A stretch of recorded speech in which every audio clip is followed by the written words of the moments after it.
안녕하세요.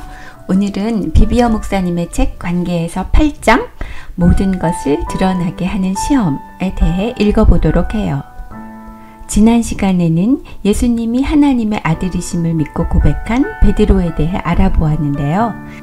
베드로는 여러 제자들 중 계시를 받고 정답을 말함으로써 예수님께 반석이라는 새 이름까지 받으며 칭찬을 받았던 예수님의 수제자였어요. 예수님을 쫓아 유일하게 무리를 걸었던 제자이기도 했어요. 또한 예수님과 함께 변화산에 올라갔을 때 모세와 엘리야와 더불어 말씀하시던 주님이 광채나는 모습으로 변화하는 놀라운 광경도 보게 되었는데요. 이런 특별한 경험들을 통해 베드로의 자부심은 점점 자만심으로 자라나기 시작했어요. 베드로는 예수님의 제자로서 복음을 전할 사명의 집을 건축할 토대를 잘 갖추어 나가는 듯 보였지만 그것은 하나님 나라에 필요한 재료로 짓는 것이 아니라 강한 의지나 개인적인 자부심 같은 자신의 능력으로 짓고 있었던 것이에요. 자만심은 그를 그리스도 안에서 자신의 사명을 감당해야 하는 완전한 사람으로 변화시킬 수 있을 만큼 강한 재료가 아닙니다. 자만심은 하나님의 천사장이었던 루시퍼가 가지고 있었던 성격적 결함으로서 결국 루시퍼를 타락시키고 말았습니다. 이 자만심이라는 틈은 우리의 원수 사탄이 들어와서 누구든지 키질할 수 있도록 문을 열어놓습니다. 키질, 시프트라는 단어는 그리스어 시니아조로 번역됩니다. 채로 쳐서 걸러낸다는 뜻입니다. 예수님의 제자로 열심을 보이던 베드로에게 사탄은 자만심이라는 틈을 비집고 들어와 역사하기 시작합니다. 그래서 하나님은 사탄이 베드로 내부의 모든 면을 흔들 수 있도록 허락하셨습니다.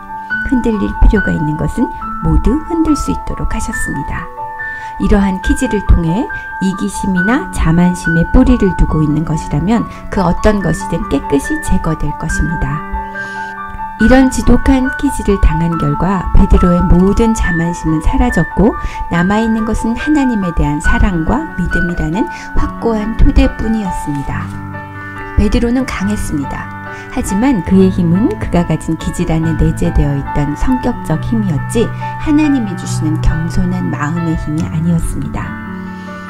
키질이 아직 시작되지 않았을 때 예수님을 잡으러 온 수많은 병사들 앞에서 베드로는 용맹하게 칼을 휘두르며 방어했습니다. 하지만 그렇게 용감했던 베드로도 실제로 예수님이 잡혀가셔서 죄수로 묶이시자 뜰에 있던 조그만 하녀에게조차 겁을 먹고 예수님 아는 것을 3번이나 부인하게 됩니다.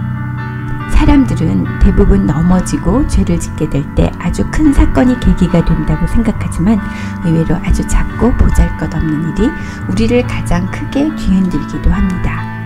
그래서 자기를 과신하는 것이 얼마나 헛된 것인지 잘 보여주고 있습니다. 시몬 베드로와 유다는 여러 가지 면에서 서로 비슷한 것 같습니다. 둘 다 예수님의 마지막 순간에 아주 잔인하게 그분을 배신했다는 점에서도 비슷하지만 두 사람 사이에는 아주 근본적인 차이가 있었습니다. 유다는 주님을 사랑하는 토대 위에 서 있는 사람이 아니었습니다. 유다의 자살은 그가 하나님의 은혜와 무관한 삶을 살았다는 것을 다시 한번 드러내는 행위였습니다. 비록 유다가 3년 넘게 주님을 따라다녔을지라도 사탄의 키질을 당했을 때 유다에게는 예수님을 사랑하는 마음이 전혀 없었다는 사실이 명백하게 드러나게 되었습니다. 반면 베드로가 얼마나 예수님을 사랑하고 있었는지 한번 살펴볼까요? 요한복음 13장 예수님이 제자들의 발을 씻겨주시는 세족식에서 있었던 일입니다. 8절에서 베드로는 예수님이 자기 발을 씻기고자 하시자 황송한 마음에 이렇게 말합니다. 베드로가 이르되 내 발을 절대로 씻지 못하시리이다.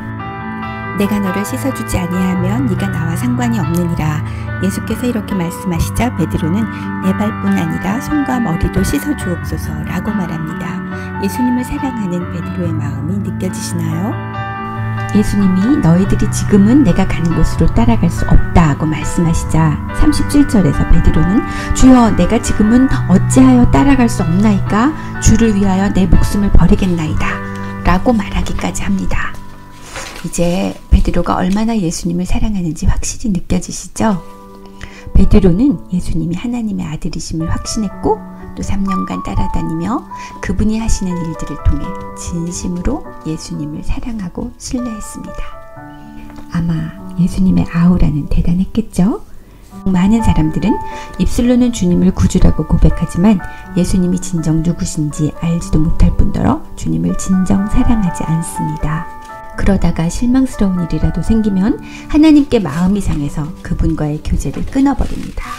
결코 주님을 위해 자기가 손해보는 일을 감당하거나 생명을 내놓지 않으며 단지 자신들의 이익을 위해 그분과 제휴하려고 했을 뿐입니다. 그들은 하나님께서 자신들에게 줄 수 있는 것을 기대하며 그분을 경배했을 뿐입니다. 그런 사람들은 작은 기질에도 아주 쉽게 실족합니다. 우리는 어디에 뿌리 내려야 할까요? 그 대답은 에베소서 3장 17절에서 19절에 나와 있습니다. 사랑입니다.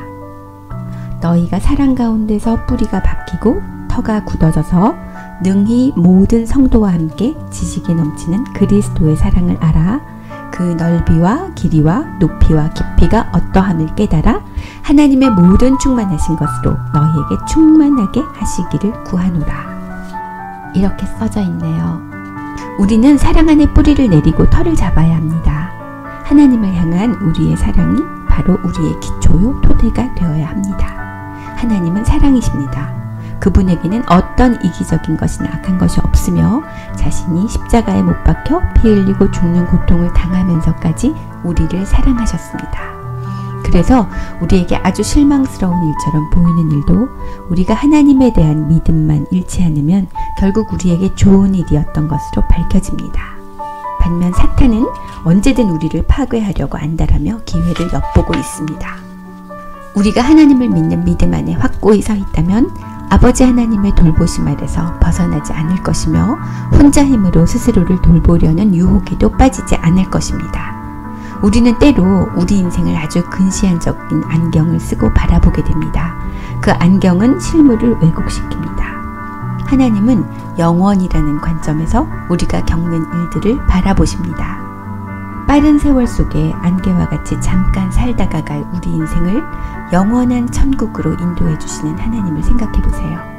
얼마나 감사한가요? 하나님이 우리를 너무나 사랑하심으로 해를 끼치거나 파멸시키는 일은 결코 없을 것이라는 진리를 믿을 때, 또 하나님께서 우리 인생에 어떤 일을 하시든지 혹은 하시지 않든지 그것이 우리에게 최선일 것이라는 진리를 믿을 때 우리는 그분께 온전히 자신을 맡길 수 있습니다.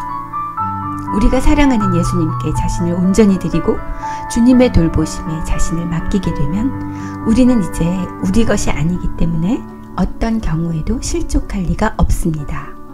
우리 스스로의 능력만으로는 영원한 가치가 있는 하나님 나라의 사명을 결코 해낼 수가 없기 때문에 우리에게는 절대적으로 하나님의 능력과 은혜가 필요하겠군요.